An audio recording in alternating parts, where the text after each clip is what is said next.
எரிபொருளினுடைய பற்றாக்குறை என்கின்ற ஒரு மாயையை தோற்றுவித்து மக்களை திசை திருப்புகின்ற அல்லது அரசாங்கத்தை கைப்படுத்த வேண்டும் என்கின்ற ஒரு அரசியல் காழ்ப்புணர்ச்சி செயற்பாடுகளை செய்து கொண்டிருக்கிறது.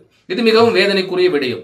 உலக நாடுகளிலே ஆளும் தரப்பில் இருக்கின்ற அரசாங்கமும் எதிர்கட்சியினரும் இணைந்து இதை எவ்வாறு முகாமைத்துவப்படுத்தலாம், எவ்வாறு தன்னுடைய நாட்டு மக்களுக்கு இந்த எரிபொருள் என்கின்ற இந்த தேவைப்பாடுகளை நிவர்த்தி செய்யலாம் என்கின்ற செயற்பாடுகளிலே அந்த எதிர்கட்சியினரும் இணைந்து நாட்டு மக்களுடைய பொது நோக்கத்துக்காக செயல்படுகின்றார்கள்.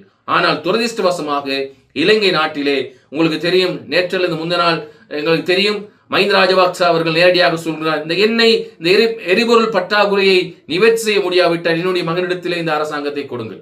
சைப்ரனாஸ் அவர்கள் சொல்கின்றார், இதை முறையாக முறைப்படுத்த உங்களுக்கு முகாமைத்துவப்படுத்த முடியாவிட்டால் அரசாங்கத்தை என்னிடம் தாருங்கள் என்கின்றார். இவ்வாறு பலர் இன்று தன்னுடைய வங்குரோத்து நிலையை மறந்து இவ்வாறான செயற்பாடுகளை செய்வது மிகவும் வேதனை அளிக்கிறது. ஆகவே இவர்களுடைய இயலாமையை நிரூபிக்கின்ற ஒரு செயற்பாடாக இதை நாங்கள் பார்க்கிறோம்.